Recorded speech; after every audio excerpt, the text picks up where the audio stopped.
जैसा कि मैं आपको हर एक वीडियो में बताता हूं कि इकोनॉमिक्स के आंसर्स लिखते वक्त जरूरी है कि जहां पॉसिबल हो आपको ग्राफ बनाना है। तो बच्चों का कमेंट आया, सब कुछ ग्राफ समझ में नहीं आते, कैसे बनाया जाए। तो एक ऐसा वीडियो तैयार करने के लिए कहा गया है कि जिसमें सारे टॉपिक के ग्राफ आपको एक्सप्लेन किया जाए, और वही वीडियो मैं आज आपके सामने लेकर आया हूं, जहां हम बात करेंगे हर एक ग्राफ के बारे में जो आपके कोर्स में है, माइक्रो प्लस मैक्रो दोनों। तो कौन कौन से ग्राफ है, किस तरह से तैयार किया जाता है, इन सब की बात करेंगे पॉइंट टू पॉइंट। आज हम सारे ग्राफ कंप्लीट करने वाले, कवर करने वाले हैं। शुरुआत करते हैं कहां से? मैक्रो इकोनॉमिक्स यानी कि समष्टि अर्थशास्त्र से। समष्टि अर्थशास्त्र में जो सबसे इंपॉर्टेंट ग्राफ आता है वो होता है किसका? सामूहिक मांग यानी कि एग्रीगेट डिमांड का। ठीक है, हमें एग्रीगेट डिमांड का ग्राफ बनाना होता है, सामूहिक मांग यानी कि एग्रीगेट डिमांड, एग्रीगेट डिमांड के बारे में। ठीक है, अब सबसे पहला बात तो है ये कि आपको पता होना चाहिए वो है क्या, क्योंकि बिना उसके समझे आप ग्राफ नहीं बना सकते। सामूहिक मांग किसी भी अर्थव्यवस्था में रहने वाले सभी नागरिकों की समग्र मांग यानी कि टोटल मांग को कहते हैं। मतलब मांग का मतलब होता है यहाँ पर कुल व्यय, और व्यय के दो भाग होते हैं, उपभोग व्यय और निवेश व्यय। तो उपभोग और निवेश को जोड़ेंगे तो जाके सामूहिक मांग बनता है। और ये जो व्यय होता है, व्यय हमेशा किससे जुड़ा होता है? आय का। आय का ही एक भाग व्यय किया जाता है। तो इस प्रकार से जब हम सामूहिक मांग का ग्राफ बनाएंगे तो ये ग्राफ आय से ही शुरू होता है। ग्राफ बनाने के लिए जरूरी है कि हम क्या करें? टेबल तैयार करें। ये है आपका इनकम यानी कि आय, ये है आपका उपभोग व्यय। क्या होता है? उपभोग व्यय, जो आय के साथ साथ बढ़ता हुआ चला जाता है। वहीं पर है आपका निवेश। निवेश जो उपभोग के हर एक स्तर पर एक समान रहता है, इसमें कोई परिवर्तन नहीं होता है। और उपभोग और निवेश का जो टोटल होता है, उसी टोटल को हम एग्रीगेट डिमांड कहते हैं। अब इसको ग्राफ में रिप्रेजेंट करना है। सबसे पहले तो ध्यान में ये रखना, अगर इसको ग्राफ के रूप में, कुछ ग्राफ इस तरह से बनता है कि यहाँ पर निवेश का स्तर हमेशा एक समान रहता है, निवेश में कोई परिवर्तन नहीं होता, ये निवेश है। ठीक है, उसके बाद आय के साथ साथ, आय जैसे बढ़ता हुआ चला जाएगा, उपभोग भी बढ़ता चला जाएगा। ये आपका उपभोग है, ये वाला, ये उपभोग व्यय हुआ। अब इन दोनों का टोटल, निवेश और उपभोग का टोटल, ये बन जाता है आपका एग्रीगेट डिमांड, एडी। तो ग्राफ आपको ये वाला इस तरह से बनाना है। ठीक है, समझ में आ गया ये वाला ग्राफ? और ये जरूरी है, आपको इस तरह से ग्राफ बनाना पूछा जाता है जरूर। इसी का दूसरा होता है सामूहिक पूर्ति। सामूहिक पूर्ति किसे कहते हैं? एक देश में रहने वाले सभी नागरिकों, सभी उत्पादों के द्वारा किए जाने वाला पूर्ति का योग। और पूर्ति हमेशा आय के बराबर होता है। इसका मतलब होता है सामूहिक पूर्ति बराबर सी प्लस एस। सी का मतलब उपभोग और ये एस का मतलब होता है बचत। और उपभोग और बचत दोनों ही क्या है? व्यय के भाग है। तो ऐसे में जब सामूहिक पूर्ति ग्राफ बनाएंगे तो ये ग्राफ कुछ इस तरह से बनाते हैं। सबसे पहले टेबल, ये हो गया आपका आय, यहां पर हो गया उपभोग व्यय, और ये हो गया बचत। ठीक है, आय का एक भाग व्यय किया गया, व्यय के बाद जो बचा वो बचत हुआ, तो 0 में से 100 गया, ये -100। इस तरह से हम टेबल तैयार करेंगे। 200 में से 200 हो गया 0, 400 में से 300 गया 100, तो बचत हो गया। तो उपभोग और बचत का टोटल होता है आपका सामूहिक पूर्ति। तो यहां पर हो गया। अब इसको कैसे तैयार करेंगे? क्योंकि आय और सामूहिक पूर्ति दोनों ही समान होता है, तो ऐसे लिए तो ये जो वक्र बनेगा, कौन सा वक्र? सामूहिक पूर्ति वक्र। ये हमेशा 0 से उठते हुए सीधा 45 डिग्री पे बनता हुआ चला जाए। क्यों? क्योंकि आय और पूर्ति में यहाँ पर एक ही चीज होता है। साथ ही साथ अब अगर बचत बनाना चाहते हैं, कंजप्शन बनाना चाहते हैं, वो भी हम तैयार कर सकते हैं। ठीक है, अब बचत और कंजप्शन किस तरह से तैयार करेंगे वो मेन जरूरी है। तो इसके लिए हमें समझना पड़ेगा उपभोग प्रवृत्ति को। उपभोग प्रवृत्ति यानी कि प्रोपेंसिटी टू कंज्यूम हमें बताता है कि आय का एक भाग क्या कर दिया जाता है? व्यय कर दिया जाता है। आय का एक भाग व्यय किया जाता है। तो आय जैसे जैसे बढ़ता चला जाएगा, हमारा उपभोग भी बढ़ता चला जाएगा। तो आय को हमेशा दिखाते हैं नीचे, यहां पर ये हो गया हमारा आय। ठीक है, आय हो गया। और यहां हम दिखाएंगे किसको? उपभोग को। ठीक है, आय ये हो गया, उपभोग ये हो गया। 100 0 पे कितना हो गया? देखना, जो उपभोग होता है वो कभी भी 0 नहीं होता, क्योंकि यूज करे ना करे, बच पैसे हो या ना हो, तो कुछ ना कुछ खर्च तो करना पड़ेगा। तो उपभोग हमेशा 0 से ऊपर जाएगा। इन दोनों के बीच जो डिफरेंस, ये जो डिफरेंस आ रहा है, इसको बोलते हैं स्वायत्त उपभोग यानी कि ऑटोनोमस कंजप्शन, ये इस तरह से हमारा उपभोग वाला उपभोग व्यय का लाइन बन जाएगा। ठीक है, ग्राफ बन जाएगा जो कि जीरो से थोड़ा सा ऊपर बनेगा। इनकम के साथ साथ ये भी बढ़ता हुआ चला जाएगा। उपभोग प्रवृत्ति बनाने के बाद नेक्स्ट ग्राफ जो बनता है वो है बचत का। बचत होता है उपभोग के बाद, तो इनकम में से हम कंजप्शन को माइनस करेंगे तब हमारा बचत होगा। तो 100 जब हमारा इनकम जीरो है, कुछ ना कुछ खर्चा हुआ, इसका मतलब हमारा सेविंग किस में जा रहा है, माइनस में। तो जैसे से इनकम बढ़ता चला जाएगा तो कंजप्शन तो बढ़ेगा ही, साथ ही साथ बचत भी हमारा बढ़ता हुआ चला जाएगा। लेकिन बचत हमेशा नेगेटिव होता है पहले, तो ऐसे में नेगेटिव का मतलब ये जीरो से नीचे बनेगा, ये नेगेटिव हिस्सा है, और धीरे धीरे ऊपर होता हुआ चला जाएगा। ठीक है, ऊपर की ओर। और ग्राफ हमेशा बचत का नेगेटिव जीरो से शुरू होता है, कुछ इस तरह से। ठीक है, ये है बचत का। नेक्स्ट जो होता है स्वतंत्र या स्वायत्त विनियोग। स्वतंत्र विनियोग या स्वायत्त विनियोग, autonomous consumption, sorry autonomous investment, ये कहता है कि एक देश में विकास के लिए सरकार के द्वारा अनिवार्य रूप से किया गया इन्वेस्टमेंट, अनिवार्य रूप से किया गया निवेश। और ये निवेश आय पर निर्भर नहीं होता है। आय हो या ना हो, इनकम हो या ना हो, समाज के कल्याण के लिए ये निवेश करना जरूरी होता है। तो ऐसे में जो स्वायत्त निवेश वक्र होता है वो बिल्कुल स्ट्रेट लाइन में होता है, इनकम के बढ़ने और घटने पर इसका कोई फर्क नहीं पड़ता है। तो उसको ऑटोनोमस इन्वेस्टमेंट के नाम से जाना जाता है। नेक्स्ट हो गया प्रेरित निवेश। प्रेरित निवेश वो निवेश होता है जो आय पर निर्भर होता है। मतलब आय में वृद्धि होगी तो जाहिर सी बात है निवेश में भी वृद्धि होगी, क्योंकि यहाँ पर इनकम, जहां इनकम ज्यादा वहां पर निवेश। तो ऐसे में अगर इनकम मतलब आय और निवेश के बीच पे अगर हम रिलेशन देखें, इनकम के बढ़ने के मतलब ये इनकम है तो इतना निवेश किया जा रहा है, इनकम बढ़ के इतना हो गया तो निवेश भी हमारा बढ़ता चला जाएगा। तो इसीलिए निवेश कर हमारा नीचे से ऊपर सप्लाई की तरह बढ़ता हुआ चला जाएगा। तो ये हो गया प्रेरित निवेश, इंड्यूस इन्वेस्टमेंट के नाम से जानते हैं, क्योंकि ये आय पर निर्भर करता है। नेक्स्ट है संतुलन आय का निर्धारण, डिटर्मिनेशन ऑफ इक्विलिब्रियम प्राइस। किसी भी अर्थव्यवस्था में संतुलन आय की बात करते हैं या प्रभावी मांग की बात करते हैं। किसकी? प्रभावी मांग। तो ये एक ऐसे बिंदु पर निर्धारित होता है जहां पर सामूहिक मांग और सामूहिक पूर्ति आपस में क्या हो, बराबर हो। तो जिस बिंदु पर दोनों बराबर होगा उसी बिंदु पर, इसके लिए हमें टेबल तैयार करेंगे। सेम आय का एक ऐसा स्तर जहां पर सामूहिक मांग और सामूहिक पूर्ति दोनों ही आपस में बराबर हो, उसी बिंदु को हम संतुलन आय का स्तर कहा जाता है। तो इसको रिप्रेजेंट करेंगे, एडी हमेशा जीरो से ऊपर बनेगा, ये हमारा एडी हो गया सामूहिक मांग, और एएस हमेशा जीरो से शुरू होगा, सीधी 45 डिग्री के एंगल बनेगा। तो ये एएस हमारा सीधा चला जाएगा और ये एडी हमारा आ गया।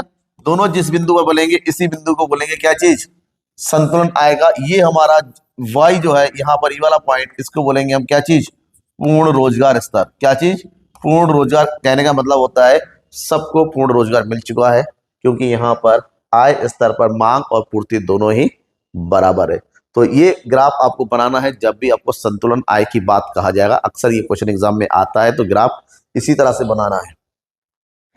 आगे अगर हम बात करते हैं नेक्स्ट, बचत और विनियोग दृष्टिकोण से संतुलन। बचत और विनियोग दृष्टिकोण की बात करते हैं। यहाँ पर बचत और विनियोग, जिस बिंदु पर बचत और विनियोग यानी कि निवेश, ये निवेश है और बचत है, जिस बिंदु पर अब अगर सामूहिक मांग 300 बराबर है तो यहाँ पर बचत और विनियोग भी यहीं पर बराबर होगा आपस में। तो 100 और 100 यहीं पर बराबर होता है, इसी संतुलन। तो जब ग्राफ बनाएंगे, क्योंकि बचत माइनस से शुरू हो रहा है तो ये माइनस से बढ़ेगा इस तरह से, ये बचत है यहाँ से माइनस एस, और धीरे धीरे ऊपर की ओर बढ़ेगा इस तरह से। निवेश अर्थव्यवस्था के हर एक स्तर पर समान रहता था। एक ऐसा बिंदु जहां पर दोनों ही आपस में बराबर होते हैं वो है आपका संतुलन आय स्तर, क्योंकि इसी बिंदु पर हमारा बचत और निवेश आपस में क्या हो रहा है, बराबर हो रहा है। ठीक है, डन हो गया। तो ये हो गया आपका बचत विनियोग दृष्टिकोण। इससे पहले वाला जो था वो था आपका एएस और एडी दृष्टिकोण, और दोनों ही स्तर से संतुलन आय दिखाया जा सकता है। नेक्स्ट जो है न्यून मांग। न्यून मांग एग्जाम में बहुत ज्यादा आता है, इंपॉर्टेंट क्वेश्चन है कि एक अर्थव्यवस्था में न्यून मांग मतलब क्या होता है। न्यून मांग को हम अविस्फीतिक अंतराल के नाम से भी जान सकते हैं। ठीक है, ध्यान में रखना ये एक ऐसी अवस्था होती है जहां पर अर्थव्यवस्था में सामूहिक मांग पूर्ण रोजगार के लिए आवश्यक सामूहिक पूर्ति से कम होता है। मतलब एक ऐसी स्थिति जहां पर सामूहिक मांग कम और सामूहिक पूर्ति ज्यादा है। पूर्ति ज्यादा है, मांग कम, मतलब माल बचा हुआ रहेगा, इसको न्यून मांग कहते हैं। तो ऐसी स्थिति में अविस्फीतिक अंतराल की स्थिति उत्पन्न हो जाती है। क्यों? क्योंकि पूर्ण रोजगार के लिए जितने सामूहिक मांग होना चाहिए वास्तव में सामूहिक मांग उससे कम होता है। तो उन दोनों के बीच का डिफरेंस स्फीति का अंतराल, और जैसे जैसे अंतराल बढ़ता चला जाएगा वैसे वैसे अर्थव्यवस्था में मंदी बढ़ती चली जाएगी। अब बात यह है कि इसको दिखाएंगे कैसे। इसके लिए जो डायग्राम तैयार करते हैं वो कुछ इस तरह से होता है। ध्यान में रखना, ये जो 45 डिग्री में बना है ये हमारा सामयिक पूर्ति है, और ये जो एडी है ये हमारा ये होना चाहिए, आवश्यक है, ये आवश्यक सामयिक मांग है। और ये जो डैश करके दिखा रहा है ये मैं बना रहा हूं यहां पर, ये हमारा वास्तविक मतलब इतना है, इतना होना चाहिए था, इतना है। तो यहां पर हमारा पूर्ण रोजगार स्थापित होता, लेकिन अब इससे पहले ही हमारा निर्धारित हो गया यहां पर, तो यहां पर हो गया M1। तो इन दोनों का डिफरेंस इतना होना चाहिए था पूर्ण रोजगार के लिए, और यहाँ पर अपूर्ण रह गया। तो ये जो बीच में गैप आया EG, इसी गैप को हम बोलते क्या चीज? न्यून मांग। मतलब जो स्तर यहां था वो अब कम होकर नीचे आ गया है। अर्थव्यवस्था में मूल्य जो सामान्य मूल्य स्तर में कमी आ जाएगी, रोजगार में कमी हो जाएगी, क्योंकि इतने सारे लोगों को काम नहीं मिलेगा। अब इस स्थिति में उत्पादन में भी कमी हो जाती है। ये अर्थव्यवस्था का न्यून मांग की स्थिति है। इसका अपोजिट होता है अतिरेक मांग, अधिमांग या एक्सेस डिमांड। अतिरेक मांग या अत्यधिक मांग या अधिमांग या एक्सेस डिमांड बोलते हैं। ये एक ऐसी स्थिति होती है जहां पर सामयिक मांग सामयिक पूर्ति की तुलना में ज्यादा हो। मतलब संतुलन के लिए जितना भी एडी चाहिए उसकी तुलना में एग्रीगेट डिमांड ज्यादा होता है। अब पूर्ति का तो एक लिमिट है, पूर्ति अपनी मैक्सिमम पोजीशन में है, मांग जितना होना चाहिए उससे ज्यादा है। तो आवश्यकता से अधिक मांग को ही अधिमांग के नाम से जानते हैं। और ऐसी स्थिति में भी जब मांग बहुत ज्यादा आता है उसको स्फीति का अंतराल कहते हैं। और यही स्फीति का अंतराल अर्थव्यवस्था में महंगाई की स्थिति को लेती है, क्योंकि यहाँ पर चीजों के दाम बढ़ते हैं। उत्पादन को बढ़ाए नहीं सकता कि उत्पादन ऑलरेडी अल्पकाल में मैक्सिमम पोजीशन पहुंच चुका है। रोजगार को बढ़ाए नहीं सकता क्योंकि 100% रोजगार दिया जा चुका है। तो यहाँ पर जब दोनों ही नहीं बढ़ते हैं तो वस्तुओं की कीमतें बढ़ती चली जाती हैं। और इसके लिए स्फीति का अंतराल वास्तविक सामूहिक मांग और पूर्ण रोजगार के लिए आवश्यक सामूहिक मांग का अंतर होता है। ये अंतर कुछ इस तरह से रिप्रेजेंट करेंगे। ये जो पॉइंट है 45 डिग्री पे, ये हमारा AS है, और यहां हमारा AD होना चाहिए था, लेकिन ऐसा नहीं हुआ। AD इससे ज्यादा इस पॉइंट पर बन गया, यहां पर ये हमारा वास्तविक, ये हमारा वास्तविक। अब इन दोनों के बीच का जो डिफरेंस बन गया, क्यों? क्योंकि पूर्ति यहां जाके हमेशा स्टेबल होती है, पूर्ति हमेशा नहीं बढ़ती रहती है, उसकी एक लिमिट होती है। तो मैक्सिमम के बाद पहुंच इन दोनों के बीच का जो डिफरेंस होता है, इसी डिफरेंस को ही हम क्या बोलते हैं? अधिमांग के नाम से बनते हैं। और ये डिफरेंस जितना बढ़ता चला जाएगा महंगाई उतनी ही ज्यादा, क्योंकि प्राइस लेवल जब यहाँ तय होता है, अब प्राइस लेवल उससे ऊपर तय हो रहा है, यानी कि चीजों के दाम बढ़ते चले जाएंगे। लेकिन ये जो स्तर हमारा आगे नहीं बढ़ता है, इसमें ना रोजगार बढ़ेगा और ना ही उत्पादन में वृद्धि होगी। लेकिन ये होता है कि फ्यूचर में रोजगार में वृद्धि की जो चांसेस बढ़ जाते हैं। अब इस मैक्रो इकोनॉमिक्स में एक लास्ट ग्राफ है, वो है विदेशी विनिमय दर का निर्धारण। ध्यान में रखिएगा, जब भी हमसे कहा जाएगा विदेशी विनिमय का निर्धारण कैसे होता है, तो ध्यान में रखिएगा विदेशी विनिमय दर का निर्धारण उस बिंदु पर होता है जहां पर विदेशी विनिमय की मांग, विदेशी विनिमय की मांग और विदेशी विनिमय की पूर्ति आपस में बराबर हो। तो जिस दर पर ये दोनों बराबर होता है उसी दर को विदेशी विनिमय दर कहते हैं। तो यहाँ पर ये जो DD है इसको विदेशी विनिमय की मांग कहते हैं, और ये विदेशी विनिमय की क्या है? पूर्ति है। दोनों ही बिंदु E पर आपस में निर्धारित है, इसका मतलब यहाँ पर मांग और पूर्ति दोनों ही आपस में बराबर है। तो यहाँ पर ये दोनों बिंदु को ही, इस दर को विदेशी विनिमय दर के नाम से जानते हैं। इसके ज्यादा हुआ तो विदेशी विनिमय दर हमारा क्या हुआ? देश के लिए सही नेगेटिव हो जाएगा। कम हुआ तो विदेशी इसमें, तो विदेशी विनिमय निर्धारण वाले में आपको ये वाला ग्राफ बनाना है, क्रॉस वाला, जिसे मांग और पूर्ति का बनाते हैं संतुलन वाले में। तो यहां तक तो हम मैक्रो। अब हम बात करेंगे माइक्रो इकोनॉमिक्स, और माइक्रो इकोनॉमिक्स में सबसे ज्यादा ग्राफ है, क्योंकि यहाँ पर लगभग हर एक टॉपिक में आपके ग्राफ बनाए जाते हैं। सबसे पहला जो ग्राफ शुरू होता है वो होता है उत्पादन संभावना वक्र में। उत्पादन संभावना वक्र दो वस्तु के उत्पादन के विभिन्न संभावनाओं को दर्शाता है। जो सीमित साधनों और दिए गए तकनीक के स्तर पर उत्पादित किया जाता है। तो यहाँ इसका मतलब होता है ये उत्पादन की विभिन्न संभावनाएं हैं। दो वस्तु का उत्पादन करेंगे, गेहूं और मशीनों का। तो गेहूं का उत्पादन ये है, मशीनों का उत्पादन ये है, दोनों का उत्पादन की दर ये है। अब इन जो जीरो टू, जब जीरो गेहूं है तो मशीनें 30, ठीक है, गेहूं का उत्पादन बढ़ता चला जाएगा तो मशीनों का उत्पादन ही कम होता चला जाएगा। इन दोनों को हम शुरू करेंगे तो यहां पर हम दिखाते हैं गेहूं, यहां पर हम शो करते हैं मशीन, और दोनों ही सरे बिंदु को दिखाएंगे। कुछ इस तरह से हमारा ग्राफ बनता हुआ चला जाएगा। तो ये जो बनेगा उत्पादन संभावना वक्र, शॉर्ट में बोलते हैं PPC, ठीक है, ऐसा ही बनेगा हमेशा ऊपर से नीचे की ओर गिरता हुआ। इसको बोलते हैं नतुदर, क्योंकि ये मूल बिंदु है, मूल बिंदु से झुका हुआ होगा। कुछ इस तरह से आपको ग्राफ बनाना है, उत्पादन संभावना वक्र। आगे बढ़ते हैं। नेक्स्ट जो कर्व होता है वो है अवसर लागत। अवसर लागत उत्पादन संभावना वक्र से अवसर लागत बताता है कि एक वस्तु के उत्पादन के लिए दूसरे वस्तु में कितना त्याग किया जाता है। अगर हम गेहूं की मात्रा बढ़ाते हैं, ठीक है, सरसों की मात्रा बढ़ाते हैं 1 यूनिट से, तो गेहूं की मात्रा में हमें 2 यूनिट की कमी करनी पड़ती है। फिर 1 बढ़ाएंगे तो यहाँ पर 4 यूनिट कमी पड़ती है। इस तरह से एक की मात्रा बढ़ाने के लिए दूसरी मात्रा में कमी करनी पड़ेगी। तो इन दोनों के बीच का जो अंतर, एक को बढ़ाया दूसरा कम किया, ये बढ़ाया ये कम किया, ये बढ़ाया ये कम किया, तो ये जो होता है इसको बोलते हैं अवसर लागत। जो क्रॉस बन रहा है ना, इसको बोलेंगे अवसर लागत, ठीक है। कुल उपयोगिता किसी वस्तु के उपभोग से मिलने वाली उपयोगिता का योग, और उपभोग के क्रम के साथ साथ उपयोगिता भी बढ़ता हुआ चला जाएगा। एक टाइम का रुक जाएगा, फिर धीरे धीरे हमारा इस तरह से ये गिरने लग जाता है। ये होता है कुल उपयोगिता का ग्राफ। ग्राफ यहां पर आपको एग्जांपल देने की जरूरत नहीं है, डायरेक्ट ग्राफ बना सकते हैं, ठीक है। नेक्स्ट है सीमांत उपयोगिता। सीमांत उपयोगिता उपभोग के साथ साथ, ये सीमांत उपयोगिता है, पहले बढ़ सकता है फिर ये घटता है, और एक टाइम के बाद ये क्या होता है, सीमांत उपयोगिता माइनस में आ जाता है। यहाँ पर सीमांत उपयोगिता 0। जब सीमांत उपयोगिता 0 होता है उस टाइम हमारा कुल उपयोगिता सबसे ज्यादा होता है। यहाँ पर सबसे ज्यादा होगा, यहाँ पर TU मैक्सिमम होगा, ध्यान में रखिएगा, ठीक है। अब एग्जाम में कुल उपयोगिता और सीमांत उपयोगिता बीच में संबंध बताया जाए। संबंध बता जब भी पूछा जाएगा तो डायग्राम बनाना है। देखिए सीमांत उपयोगिता यहाँ पर धनात्मक में, तो कुल उपयोगिता बढ़ता हुआ है। जैसे सीमांत उपयोगिता यहाँ पर हमारा 0 हो गया, कुल उपयोगिता यहाँ पर सबसे ज्यादा हो गया, इसको क्या बोलते हैं, अधिकतम होता है, ठीक है, अधिकतम। जैसे सीमांत उपयोगिता माइनस में आ गया, हमारा कुल उपयोगिता क्या हो गया, गिरना शुरू हो गया। इसका मतलब यहाँ पर 3 स्थिति में, 1 2 और 3 स्थिति में इसके हम क्या बता सकते हैं, संबंध को स्पष्ट कर सकते हैं, ठीक है।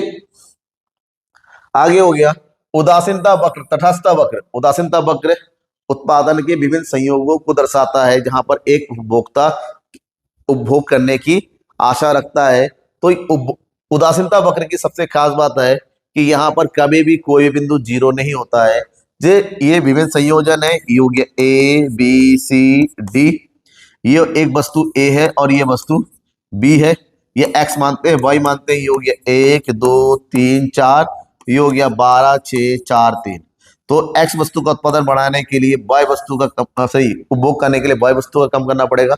तो इन दोनों ही को संयोग को जब दर्शाते हैं तो उत्पादन इंडिफरेंस कर्व, तटस्थता वक्र कुछ इस प्रकार से बनता चला जाएगा। ये कभी भी ना ही X एक्सिस को छुएगा ना ही ये Y एक्सिस को छुएगा, ये कुछ इस तरह से बनेगा, ठीक है। इसको बोलेंगे उपभोक्ता उदासीनता वक्र, तटस्थता वक्र या अनादिमान वक्र के नाम से इसको जाना जाता है, ठीक है। नेक्स्ट जो होता है उदासीनता मानचित्र, इंडिफरेंस कर्व, इंडिफरेंस मैप। एक ही डायग्राम में जब एक से ज्यादा उदासीनता वक्र को रिप्रेजेंट किया जाता है, एक से ज्यादा इंडिफरेंस कर्व को रिप्रेजेंट करते हैं, तो उदासीनता मानचित्र के नाम से इसको जाना जाता है। जहां पर एक साथ कई सारे, यहाँ पर 1 2 3 कई सारे उदासीनता वक्र को दिखाया जाता है। अगर आपसे ये आता है तो आप इस तरह से लिख के डायग्राम बना सकते हैं। नेक्स्ट हो गया कीमत रेखा या फिर बजट रेखा।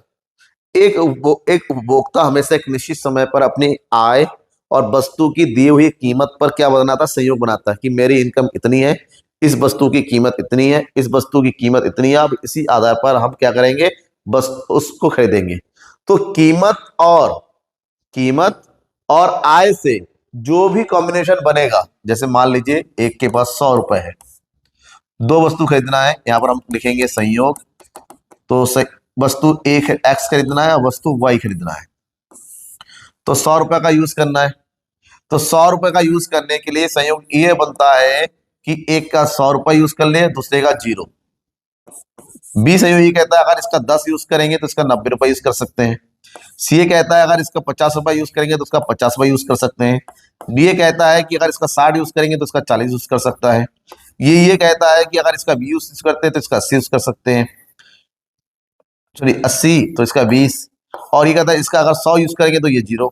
इस प्रकार से जब हम अपनी आय को अलग अलग वस्तुओं पर व्यय करेंगे तो उसका बजट जब तैयार करते हैं, बहुत सारे संयोग, सभी संयोगों को जब एक साथ हम रिप्रेजेंट करते हैं तो वो होता है हमारा कीमत रेखा। कीमत रेखा वस्तु की कीमत और उपभोक्ता की आय पर निर्भर करता है। तो ये हमेशा स्ट्रेट बनता है क्योंकि हमें आय के अनुसार ही व्यय करते हैं। आय समान है तो हमारा आय में वृद्धि होगी तो कीमत रेखा में परिवर्तन हो जाएगा। मांग तथा मांग वक्र, किसी वस्तु की उसकी विभिन्न कीमतों पर उसकी मांगे जाने वाली मात्रा को मांग वक्र के चित्र के रूप में दर्शाएंगे तो मांग वक्र बनेगा। तो वस्तु की कीमत, ठीक है, और उस कीमत पर मांगी जाने वाली मात्रा को जब हम ग्राफ के रूप में रिप्रेजेंट करेंगे तो होता है, और क्योंकि मांग और वस्तु की कीमत के इसमें देखिए ये कम हो रहा है तो मांग की मात्रा बढ़ रही है, क्योंकि ऋणात्मक संबंध होता है, इसलिए मांग वक्र हमेशा इस तरह से ऊपर से नीचे गिरता हुआ आपका बनेगा। ध्यान में रखना है, मांग वक्र हमेशा नेगेटिव बनता है। बाजार मांग वक्र एक बाजार में उपस्थित सभी विक्रेता, सभी क्रेता यानी कि उपभोक्ताओं की मांगों का योग, मान लेते हैं बाजार में दो उपभोक्ता है एक्स और वाई, दोनों की मांग का योग करेंगे तो बनेगा बाजार मांग। और इस बाजार मांग को जैसे रिप्रेजेंट कर डायग्राम में कुछ इस प्रकार से डायग्राम हमारा बन के आ जाएगा। डिमांड थोड़ा सा नीचे स्लाइटली डाउन होता है बाजार मांग, तो इस सभी की मांगों का ये योग होता है। ठीक है, ध्यान में रखना कुछ इस प्रकार से, सॉरी ये तो उल्टा बना दिया, पूर्ति बना दिया हमने। ठीक है, बाजार मांग कुछ इस तरह से बनेगा ऐसे। ठीक है, वस्तु की कीमत ज्यादा, यहाँ पर मांग कम, कीमत कम हो गई, यहाँ पर मांग की मात्रा में भी वृद्धि हो जाएगी। ये बाजार मांग को रिप्रेजेंट करते हैं। आगे बढ़ते हैं, मांग में परिवर्तन। मांग में परिवर्तन दो प्रकार से होता है, एक वस्तु की कीमत में परिवर्तन होने पर, और एक होता है अन्य कारकों में परिवर्तन होने पर। तो अगर वस्तु की केवल कीमत में परिवर्तन हो, केवल कीमत में परिवर्तन हो तो दो स्थिति बनती है, अगर कीमत में कमी हो और दूसरा अगर वस्तु की कीमत में वृद्धि हो। अगर वस्तु की कीमत में कमी होती है तब होता है मांग का विस्तार। तो वस्तु की कीमत, पहले मांग यहाँ पर पुरानी वाली मांग ये है, ठीक है, यहाँ पर ये है और ये है, ये वस्तु की पी, ये है क्यू। अब वस्तु की कीमत में कमी हो गई यानी कि ये हो गया P1, तो यहाँ पर होने से वस्तु की मांग की मात्रा वृद्धि होती है। पहला पॉइंट ये बना था, अब पॉइंट ये बन रहा है, तो इसी स्थिति को हम क्या बोलते हैं, इसी स्थिति को हम बोलेंगे क्या चीज, दिस वन इज आवर विस्तार, इसको बोलेंगे हम क्या चीज, विस्तार। समझ में आ गया। वहीं पर वस्तु मांग में संकुचन तब होता है वस्तु की कीमत में जब वृद्धि हो। वस्तु की कीमत में वृद्धि होने का मतलब होता है कि पहले कीमत यहाँ, वस्तु की मांग इतनी, अब वस्तु की कीमत में जैसी वृद्धि हो जाती है P1, वैसी वस्तु की मांग में कमी हो जाती है। तो पहले पॉइंट ये था, अब पॉइंट ये बनेगा, तो ये होता हमारा वस्तु की मांग का संकुचन, मांग वक्र का संकुचित होना इस तरह से। दूसरी स्थिति होती है मांग वक्र खिसकाव, ये तब होता है जब अन्य कारकों में परिवर्तन हो। किसमें, अन्य कारकों में। अगर धनात्मक परिवर्तन होता है, जैसे उपभोक्ता की आय में वृद्धि हो गई, प्रतिस्थापन वस्तु की कीमतों में वृद्धि हो गई, पूरक वस्तु की कीमतों में कमी हो गई, तब मांग, सही ये उल्टा लिख दिया है, यहाँ पर ऋणात्मक आएगा, क्या आएगा, ऋणात्मक, उल्टा हो गया, यानी कि वस्तु उपभोक्ता की आय में कमी हो गई, प्रतिस्थापन वस्तु की कीमतों में कमी होगी, तब होता है। और जब कीमत के अतिरिक्त, कीमत अपनी जगह पर ही है, देखिए यहाँ पर वस्तु की कीमत यहाँ पर है तो मांग ये थी, अब वस्तु की कीमत का उपभोक्ता की आय में कमी हो गई तो मांग की मात्रा में भी हमारी कमी हो जाएगी। मांग की मात्रा कमी होगी तो नया मांग वक्र हमारा ये बनेगा D1, तो इसको बोलते हैं मांग में कमी होना। वहीं पर उसका उल्टा होता है मांग में वृद्धि। पहला मांग वक्र यहाँ था, वस्तु की कीमत इतनी, अब भी वस्तु की कीमत समान है तो मांग वक्र चढ़ के ऊपर की ओर हो गया, तो कुछ इस तरह से हमारा ये बन के तैयार हो जाता है। ठीक है, ये हो गया मांग वक्र का खिसकाव। इसी तरह से पूर्ति का भी बनता है। नेक्स्ट बात करते हैं उत्पादन। उत्पादन में तीन स्थितियां हैं, कुल उत्पादन, सीमांत उत्पादन और औसत उत्पादन। जैसे जैसे हम उत्पादन के साधनों का प्रयोग करते चले जाते हैं, वस्तुओं की उत्पादन की मात्रा बढ़ती चली जाएगी, कुल उत्पादन लेकिन एक सीमा के बाद उत्पादन में कमी आती है। तो ऐसे में ये उत्पादन की मात्रा हो गई, ये कुल उत्पादन हो गया, और एक टाइम तक बढ़ता रहेगा, फिर ये रुक के कम होने लगेगा। तो ये पहले बढ़ेगा कुछ इस तरह से, ठीक है, बढ़ते होने के बाद धीरे फिर ओके एक टाइम के बाद ये कम होना, ये कम तब होता है जब सीमांत उपयोगिता सीमांत उत्पादन हमारा माइनस में जाता है। फिर है औसत उत्पादन और सीमांत उत्पादन। औसत उत्पादन पहले बढ़ता है फिर कम होता है, सीमांत उत्पादन भी पहले बढ़ता है लेकिन औसत उत्पादन की तुलना में जल्दी हमारा नीचे की ओर ये गिरने लगता है, और इवन ये माइनस में भी क्या हो सकता है, जा सकता है।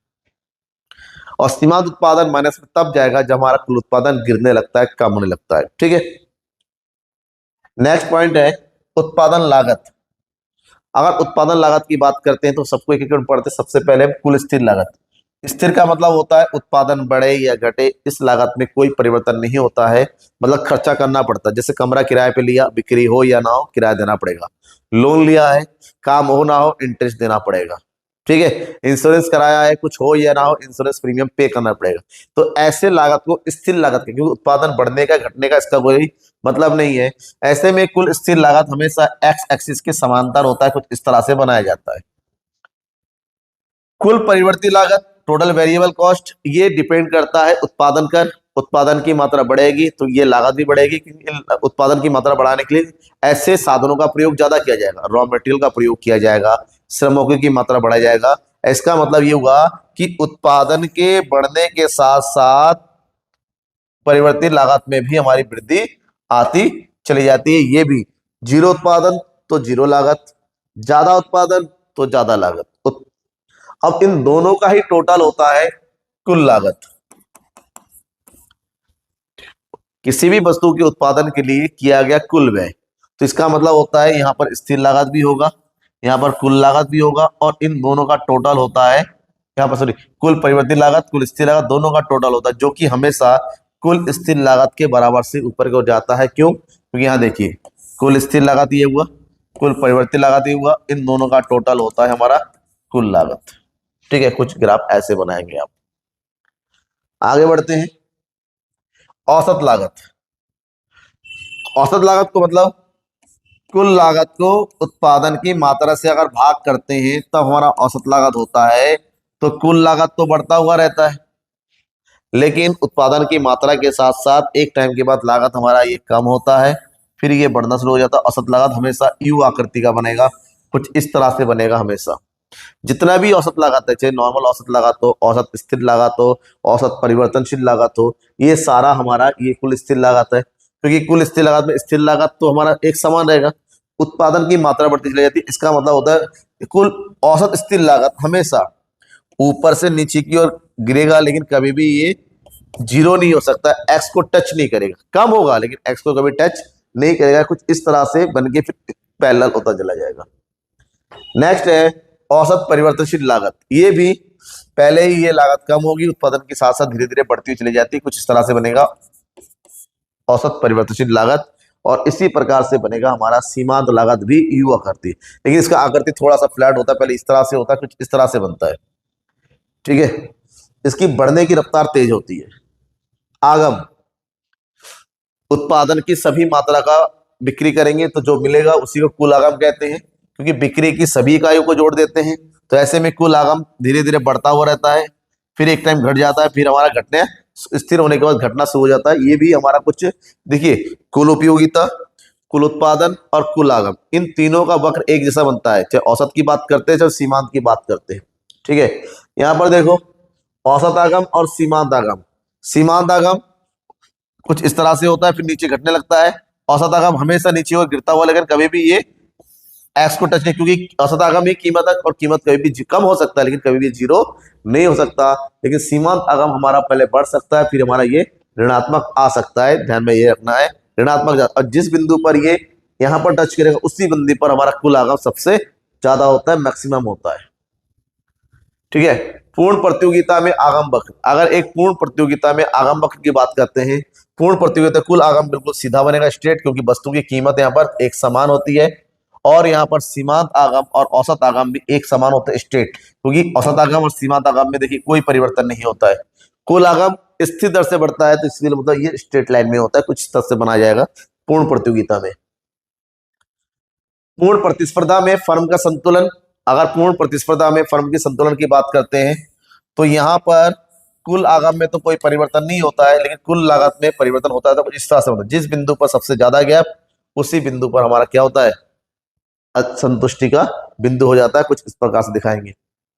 फिर होता है सीमांत आगम सीमांत लागत रीति के द्वारा, तो यहाँ पर इस रीति के द्वारा एक ऐसा बिंदु जहां पर MR और MC दोनों बराबर हो, पहला। दूसरा बिंदु जब MC वक्र, MR वक्र को क्या होता है, नीचे से काटे, नीचे से काटे, तो यहां पर ये हमारा MC हो गया, ये MR हो गया, इस बिंदु पर नीचे से काटता हुआ और इसी बिंदु पर बराबर ही है, तो इसी बिंदु को हम जो होता है क्या बोलते हैं, उत्पादक संतुलन का बिंदु कहते हैं, जब पर दोनों कंडीशन हमारे पूरे होते हैं। नेक्स्ट हो गया पूर्ति। पूर्ति वक्र हमेशा नीचे से ऊपर की ओर चढ़ता हुआ होगा, ध्यान में ही रखना है। पूर्ति वक्र ने, और बाकी वक्र तो परिवर्तन जैसा होता है नॉर्मली ऐसे देखते हैं। अब एक बात, संतुलन की कीमत का निर्धारण। संतुलन की कीमत का निर्धारण उस बिंदु पर होता है जहां पर वस्तु की पूर्ति और वस्तु की कीमत मांग आपस में बराबर हो, एक ऐसा कीमत। ऐसे में हम यहां बनाएंगे मांग और ये हो गया पूर्ति, तो मांग और पूर्ति इस बिंदु पर बराबर, बिंदु ई पर, तो इसी बिंदु पर हमारा इसको बोलते हैं संतुलन स्तर। क्या होता है, संतुलन स्तर, क्योंकि इसी बिंदु पर वस्तु की मांग और वस्तु की पूर्ति दोनों ही बराबर है, तो ये होगी कीमत और ये होगी संतुलन, मतलब ओ, तो यहां पर ओपी हो गया संतुलन कीमत, संतुलन कीमत, और जो ओ की हो गया ये हो गया संतुलन मात्रा। तो ये क्वेश्चन 100% एग्जाम में आता है, तो आपको इस पर ध्यान रखना है। डायग्राम इस तरह से बनाएंगे, बाकी एक्सप्लेनेशन तो पहले मैं पिछले वीडियोस में दे ही चुका हूं। ठीक है, तो ये रहे सारे ग्राफ आपके इस पूरे इकोनॉमिक्स के। इतने सारे ग्राफ को अच्छे से पढ़ लीजिए, यही ग्राफ है जिससे रिलेटेड आप पूछा जाए या ना जाए ग्राफ बनाओ, टेबल बनाओ, ताकि मार्क्स आपका अच्छा हो। ठीक है, थैंक यू एंड बाय। अच्छा लगता है तो शेयर कर दीजिए।